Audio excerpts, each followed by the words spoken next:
तो देखिए यहाँ पर स्थिति जो है इस समय कहीं ना कहीं तनावपूर्ण बनी हुई है, लेकिन अमेरिका की तरफ से साफ तौर पर यह कहा जा रहा है कि अगर हमारी शर्तें नहीं मानी गई तो बमबारी का दौर जो है लगातार जारी रहेगा। लेकिन अब ईरान की तरफ से भी रिएक्शन सामने आ चुका है, IRGC की तरफ से भी अब स्टेटमेंट सामने आ चुके हैं। देखिए एक तस्वीर हम आपको दिखा रहे हैं कि सीज फायर तोड़ने की बात ईरान की तरफ से कही गई है।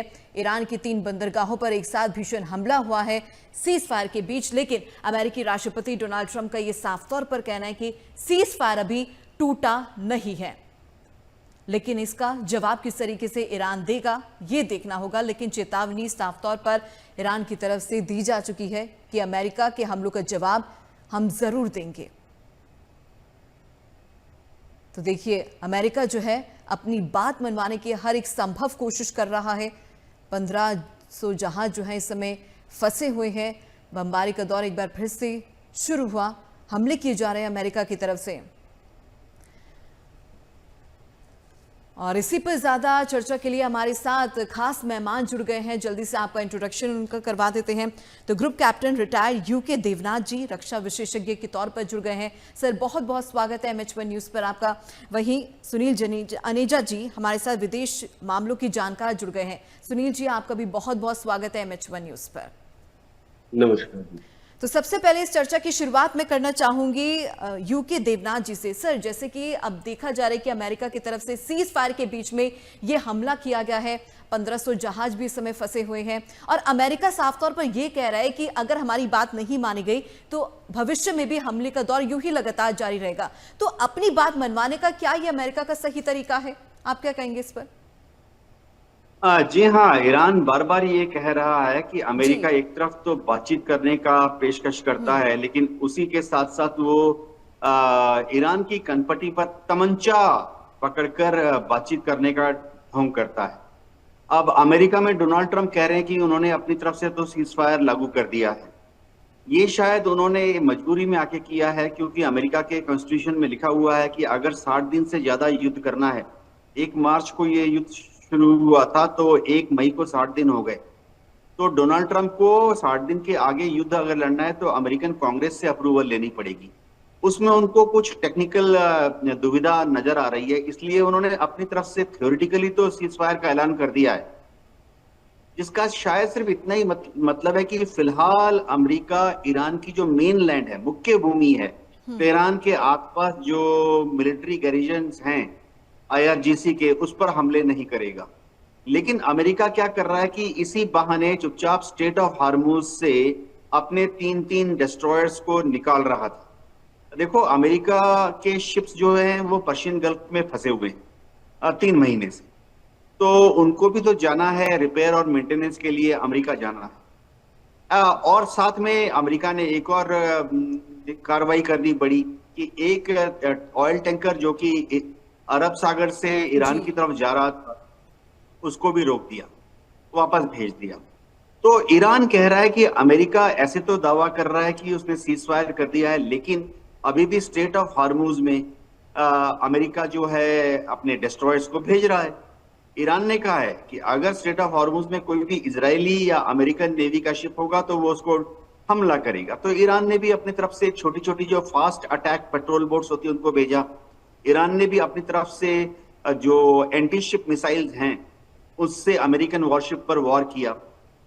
तो फिलहाल ऐसा लग रहा है कि ये युद्ध जो है कन्फाइंड है सिर्फ पर्शियन गल्फ में, सिर्फ स्टेट ऑफ हार्मुज और वो ओमान की खाड़ी के आसपास वाला एरिया।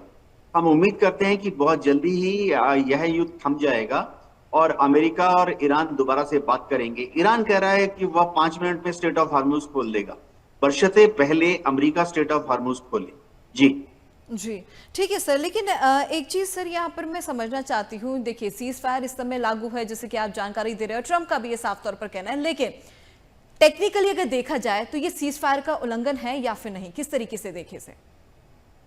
हाँ देखो, टेक्निकली जब अमेरिका बोलता है कि वह सीज फायर का पालन करेगा, ये ईरान और अमेरिका के बीच में कोई समझौता नहीं हुआ, ना ही किसी अंतर्राष्ट्रीय कम्युनिटी में किसी संगठन ने या किसी देश ने इसकी गारंटी दी है। जी। उभय पक्ष का अपने अपने तरफ से ही अपने अपने समझ के अनुसार सीज फायर को लागू रखना है। ईरान ने अपनी तरफ से कह दिया है कि जब तक अमेरिका बमबारी नहीं चालू करता तब तक ईरान कोई भी मिसाइल इसराइल की तरफ नहीं दागेगा। ईरान कोई भी मिसाइल गल्फ कंट्रीज की तरफ, गल्फ कंट्रीज में जो अमेरिकन बेसेस हैं उनकी तरफ नहीं दागेगा। अमेरिका भी ऐसा लग रहा है कि फिलहाल सीज फायर का यही मतलब निकाल रहा है अपनी तरफ से कि वो मेनलैंड ईरान पर हमला नहीं करेगा। अब इसमें कोई समझौता नहीं साइन हुआ, कोई ये सिर्फ सेल्फ इम्पोज्ड रेस्ट्रिक्शन है। तो अमेरिका ने छोटी सी शर्त लगा दी है कि स्ट्रेट ऑफ हार्मुज को ईरान ब्लॉकेड ना करे, इसीलिए वो अपने 3-3 डिस्ट्रॉयर्स को वहां से पास करने की कोशिश कर रहा था, जिसका कि विरोध ईरान ने मिसाइलें दाग कर की। जी ठीक है, सुनिए जी, मैं आपके पास यहाँ पर आना चाहूंगी। देखिए, सीजफायर को लेकर बात चली है, लेकिन अमेरिका का असली मकसद क्या है, उसका माइंडसेट समझने की कोशिश की जा रही है। देखिए, क्या ईरान का परमाणु कार्यक्रम उनका प्रायोरिटी है, या फिर शासन पर दबाव, या फिर क्षेत्रीय शक्ति संतुलन? क्या लगता है आपको इन तीनों में से? जी बिल्कुल, देखिए आप जैसे सीज फायर के चलते बीच में ये गोलाबारी जो हुई है, जो ईरान की तरफ से हुई है, ये यूएस की तरफ से हुई है, इससे एक बात बिल्कुल क्लियर है कि इनका सीज फायर में कहीं ना कहीं ये ब्रेकेज हुई है। जो सीज फायर जिन शर्तों के ऊपर चल रहा था, उन शर्तों के अंदर मानने में कहीं ना कहीं प्रॉब्लम आई है। आप देखेंगे कि जब भी अगर इनका कोई भी कॉम्प्रोमाइज होता है तो वो यूएनएससी के अकॉर्डिंग होगा, यूनाइटेड नेशन सिक्योरिटी काउंसिल के अकॉर्डिंग। उसकी वीटो पावर 5 देशों के पास है। वीटो पावर में आप जो डाउटेड कंट्री देखी जा रही है कि रशिया और चाइना, क्योंकि चाइना आप देखेंगे कि चाइना अपने हथियार इनडायरेक्टली ईरान को सप्लाई कर रहा था। रशिया देखेंगे तो रशिया का भी कच्चा तेल बिक रहा है, क्रूड ऑयल बिक रहा है, तो रशिया को $500 मिलियन जो है पर डे की इनकम हो रही है। उधर से चाइना को उनका हथियार वेपन बिक रहा है, तो कहीं ना कहीं ये अगेंस्ट हो सकते हैं। और जो कूटनीति की पीछे से रिपोर्ट है, तो इसकी यही रिपोर्ट है कि अगर यूएस ने इनके ऊपर प्रेशर नहीं बनाया तो ईरान कहीं ना कहीं अपने स्टैंड को रिसाइल ना कर ले, ईरान अपनी बातों से मुकर ना जाए, तो ये प्रेशर बनाने की कोशिश की जा रही है। जी जी बिल्कुल, यहाँ पर मैं आना चाहूंगी यूकी देवनाथ जी आपके पास। करारा जवाब किस तरीके से अब ईरान देगा, क्योंकि देखिए ईरान ने साफ तौर पर कह दिया है कि अगर हमले आगे भी जारी रहते हैं अमेरिका की तरफ से तो इसका मुंहतोड़ जवाब दिया जाएगा, लेकिन किस तरीके से अब ईरान जवाब दे सकता है, क्या लगता है आपको सर? जी हाँ, देखिए 3 चीजें बहुत महत्वपूर्ण हैं। एक तो है कि ईरान की नेवी खत्म हो गई है, अब उनके पास थोड़े से ये fast attack high speed boat बचे हुए हैं, जिसपे कि उन्होंने छोटी छोटी मशीन गन और छोटी छोटी मिसाइलें लगाई हुई। ईरान की एयरफोर्स पूरी तरह से खत्म हो गई है। ईरान की आर्मी जो है वो इराक की तरफ, कुवैत की तरफ बॉर्डर पर तैनात है, अगर अमेरिका कभी हमला करे उस दिशा से। तो ऐसे में ईरान के पास ज्यादा मिलिट्री ऑप्शन है नहीं। ईरान ने अपने ऊपर एक रेस्ट्रिक्शन लगा लिया है, जो कि वो ऐलान भी कर चुका है कि वो अपनी मिसाइलों को नहीं दागेगा, जब तक बड़ी मिसाइलें गल्फ कंट्रीज के ऊपर नहीं दागेगा या इजराइल के ऊपर नहीं दागेगा, जब तक कि अमेरिका भी बड़े बड़े बॉम्ब्स ईरान पर नहीं गिराता। तो ईरान के पास कोई ज्यादा मिलिट्री ऑप्शन नहीं है। वो सिर्फ इतना ही कर सकता है कि गल्फ ऑफ हॉर्मुज में अगर कोई अमेरिकन या इजरायली शिप गुजर रहा है, या कोई ऐसा देश अपने शिप को लेके जा रहा है कच्चे तेल या गैस के साथ, जो कि ईरान का मित्र देश नहीं है, तो ईरान उसके ऊपर अपनी एंटी शिप मिसाइलें दाग सकता है, ड्रोन से हमले कर सकता है। लेकिन जैसे हमने देखा कि अमेरिकन डिस्ट्रॉयर्स जो थे, उनका अपना जो एयर डिफेंस सिस्टम है बहुत ही जाहिर बात है सोफिस्टिकेटेड है। तो ईरान ने जितने भी ड्रोन्स और एंटी शिप मिसाइल फायर किए थे, सबको इन डिस्ट्रॉयर्स पर जो एंटी एयरक्राफ्ट सिस्टम है उन्होंने मार गिराया। तो ईरान, लेकिन देखिए होता क्या है, इससे ना दुनिया में एक सेंटिमेंट्स कहते हैं कि जो बिजनेस कम्युनिटी है उसमें अफरा तफरी मच जाती है।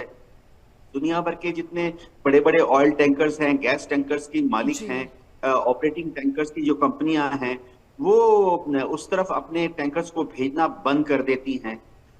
जो बड़े बड़े इंश्योरेंस करने वाली कंपनियां हैं, न्यूयॉर्क में हैं या लंदन में हैं, लॉयड्स ऑफ लंदन ने तो अपना इंश्योरेंस रेट इन शिप्स के लिए जो गल्फ की तरफ जा रही हैं 500% बढ़ा दी है। तो इससे ट्रेड, बिजनेस और फाइनेंस जगत पर एक एडवर्स इफेक्ट पड़ रहा है। कच्चे तेल की कीमत जाहिर बात है पूरे दुनिया में छलांगे मार रही है। अमेरिका में भी पेट्रोल, डीजल, गैस की कीमत 30% बढ़ गई है। एशिया के सारे देश, भारत भी सफर कर रहे हैं। कुछ देश तो ऐसे हैं जैसे कि छोटे छोटे देश, मलेशिया, सिंगापुर, जी फिलीपींस, थाईलैंड, यहाँ पर गैस की कीमत जो है वो 50% से 100% यानी दुगनी हो गई है। तो अमेरिका के ऊपर दबाव आ रहा है कि वो सीज फायर को मेंटेन करके रखे। जी जी ठीक है सर। सुनील जी के पास मैं यहाँ पर आना चाहूंगी। सुनील जी, जैसे कि सर ने बताया कि इंडियन मार्केट पे किस तरीके से देखिए प्रभाव भी पड़ सकता है, लेकिन मार्केट इकोनॉमी कितनी ज़्यादा इससे डिस्टर्ब होती हुई नजर आई है। लेकिन मैं आपसे समझना चाहती हूँ कि अगर इंडियन मार्केट के कॉन्टेक्स्ट पे हम लोग बात करें तो कितना प्रभाव पड़ सकता है और किस तरीके से अब इंडिया को रिएक्ट करना चाहिए? देखिए, आप देखेंगे कि पहले जो हमारी 20% जो एलपीजी गैस है या क्रूड ऑयल से निकलने वाले कितने पेट्रोकेमिकल्स हैं या पेट्रो प्रोडक्ट्स हैं, जी वो सारे हमारे स्ट्रेट ऑफ हॉर्मुज के रास्ते से आ रहे थे, लगभग 20%। आप देखेंगे कि हमारी 50% जो एलपीजी गैस है, एलपीजी गैस 50% जो है हमारी इंपोर्ट हो रही है टोटल ओवरऑल, और 50% हमारी यहाँ पर प्रोड्यूस होती है क्रूड ऑयल से। अब 50% के अंदर भी आप देखेंगे कि जो हमारा अर्बन है प्लस रूरल है। यहाँ पर जो अर्बन है 1 सिलेंडर पर फैमिली, और जो रूरल है वो आधा सिलेंडर पर फैमिली काउंट होती है, क्योंकि वहां पर लकड़ वगैरह होती है। मगर आप देखेंगे कि यहाँ पर महंगाई एकदम तेज होने लगी है, क्योंकि आप पीछे से देखेंगे कि पहले हमारा 21 देशों से इंपोर्ट हो रहा था, तो आज वो बढ़कर 41 देशों से इंपोर्ट हो चुका है गैस का। वो इंपोर्ट का जो रास्ता है, इंपोर्ट के जो लॉजिस्टिक चेन है, वो भी रूट चेंज हो चुकी है। उसके ऊपर जो हमारी लॉजिस्टिक चेन की जो प्रोडक्शन लेवल है या फिर लॉजिस्टिक चेन की सप्लाई चेन मैनेजमेंट है, वो भी महंगी हो चुकी है। तो प्रोडक्शन के साथ साथ जो और कंट्रीज की प्रोडक्शन है उनके ऊपर दबाव बन रहा है, यहाँ पर दबाव बन रहा है, क्रूड ऑयल का रेट बढ़ रहा है। यहाँ इंडिया की रिफाइनरीज के अंदर जो वर्किंग के लोग हैं उनको भी प्रॉपर तरीके से उनको क्रूड ऑयल की सप्लाई नहीं हो पा रही है। तो आप देखेंगे कि गैस भी बढ़ रही है, और गैस से बनने वाले जो एफएमसीजी सेक्टर है, एफएमसीजी सेक्टर हाइक हो रहा है। उस हाइक के बाद सभी की सभी सारी चेनें धीरे धीरे देखोगे हाइक हो रही है। तो आप मान के चले कि इंटरनेशनल लेवल की जो हमारी इंपोर्ट है या एक्सपोर्ट है, इंपोर्ट भी हमारा कम हुआ है और एक्सपोर्ट भी कम हुआ। और सबसे बड़ी बात यह कि अब जो ये जीरी का मौसम आएगा, जो हमारे, क्योंकि हमारी कंट्री जो है मेडिकल के प्रोडक्ट्स ज्यादा प्रोड्यूस करती है, और उसके बाद हमारे जो कंट्री है उसके अंदर फूड सप्लाई चेन मैनेजमेंट हमारी बहुत अच्छी है। जो हमारा अनाज है, गेहूं है, उसके जो एक्सपोर्ट में आने वाले टाइम में क्या बनता है, तो ये देखने वाली बहुत बड़ी बात है। क्योंकि इंपोर्ट हमारा 21 देशों से 41 देशों में हो चुका है, महंगा हो गया, हम सफर कर रहे हैं, नो डाउट, बट हमारा एक्सपोर्ट कैसे होगा, ये आने वाले टाइम में देखने वाली बात होगी। जी यूके देवनाथ जी, मैं आपके पास यहाँ पर आना चाहूंगी। क्या आपको लगता है ये जो संकट इस समय पैदा हुआ है, अमेरिका और चीन की राइवलरी को और बढ़ा सकता है? लगता है संभावना है आपको? क्या अमेरिका और चीन के बीच में कोई टेंशन का माहौल है? थोड़ा सा टेंशन तो है, लेकिन देखिए अच्छी बात है कि अमेरिका के राष्ट्रपति डोनाल्ड ट्रंप जी चीन के विजिट में जा सकते हैं 14 और 15 मई को। अब कोई समय ही नहीं बचा हुआ है। ऐसी हालत में शी जिनपिंग भी चाहेंगे कि चीन की तरफ से कोई भी ऐसी हरकत ना हो जिससे कि अमेरिका और चीन के बीच में, यानी शी जिनपिंग और डोनाल्ड ट्रंप के बीच में जो भी बातचीत 14 और 15 मई को होनी है, चीन में ही होनी है, बीजिंग में होगी, उसमें कोई खलल पड़े। चीन जाहिर बात है अमेरिका के साथ जब बातचीत करेगा तो टैरिफ का मामला उठाएगा। चीन जब अमेरिका के साथ, डोनाल्ड ट्रंप के साथ बात करेगा तो ये उम्मीद करेगा कि अमेरिका स्ट्रेट ऑफ हॉर्मुज में चीन के जो कच्चे तेल और गैस के जहाज जो अंदर जा रहे हैं और लोड होने के बाद ईरान से वापस आ रहे हैं, अमेरिका उनको नहीं रोकेगा। और अमेरिका भी चीन से काफी सारी सहूलियतें चाहता है। दुनिया भर में जो समझिए रेयर अर्थ एलिमेंट्स हैं उसके 70% पर चीन ने कब्जा कर लिया पिछले 20 साल 10 साल में। चीन ने क्या किया है कि अफ्रीका के देशों के साथ, साउथ ईस्ट एशिया के देशों के साथ यूरोप में भी कुछ देशों के साथ 99 इयर्स का लीज साइन कर लिया है रेयर अर्थ मिनरल्स की खदानों को खोदने का। तो अमेरिका, डोनाल्ड ट्रंप चाहते हैं कि चीन ने जो ये जकड़ बनाई हुई है रेयर अर्थ मिनरल्स के ऊपर, इसको चीन थोड़ा सा ढीला कर दे, क्योंकि अमेरिका की ट्रेड इंडस्ट्री और इलेक्ट्रॉनिक्स को बहुत ही नुकसान पहुंचेगा आने वाले दशकों में अगर चीन इसी तरह से रेयर अर्थ मिनरल्स को कंट्रोल करता रहा। जी जी बिल्कुल, कहीं ना कहीं आने वाले समय में ये बहुत ज्यादा प्रभावी हो सकता है सर, जैसे कि आप बता रहे हैं। ठीक है सर, मैं आपके पास वापस लौटूंगी। सुनील जी, मैं आपके पास यहाँ पर आना चाहूंगी। आपको लगता है इस पूरे सिनेरियो में यूनाइटेड नेशंस का जो अब इंटरफेरेंस है वो होना चाहिए स्ट्रिक्टली?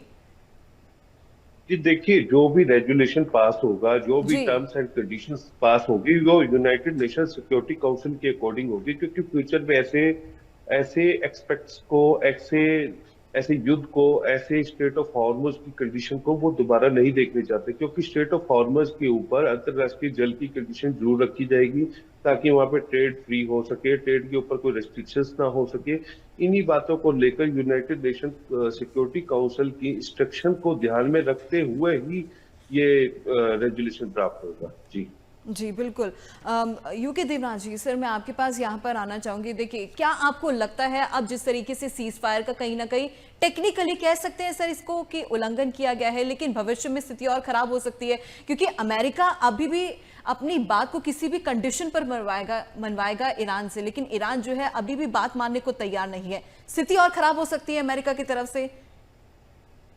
हाँ, डोनाल्ड ट्रंप ने तो ये वादा किया है कि एक 30 दिन का उन्होंने विंडो ऑफ अपॉर्चुनिटी दिया है ईरान को कि 30 दिन के लिए वह ईरान से बात करने के लिए आगे आते रहेंगे। अब ये बातचीत कहाँ पर होती है? क्या पाकिस्तान के इस्लामाबाद में होती है, या जेनेवा में होती है, या टेलीफोन खेल कर होती है? जी ये देखना पड़ेगा। अब अमेरिका को थोड़ी सी ढिलाई देनी पड़ेगी। अमेरिका जो इस जिद पर उड़ा हुआ है कि ईरान न्यूक्लियर बॉम्ब ना बनाए, तो ये जो प्रैक्टिकल डिमांड नहीं है। देखिए, एक मिनट के लिए अगर हम मान भी लें कि ईरान कहता है कि हम न्यूक्लियर बॉम्ब नहीं बनाएंगे, तो फिर इसको कंफर्म कैसे करेंगे? ऑन ग्राउंड वेरिफिकेशन कैसे होगा? ये पुष्टि कौन करेगा? क्या ईरान अमेरिकन साइंटिस्ट या इंजीनियर्स को आने देगा ईरान के अंदर कि आके देख लो हम एटम बम नहीं बना रहे? जाहिर बात है नहीं।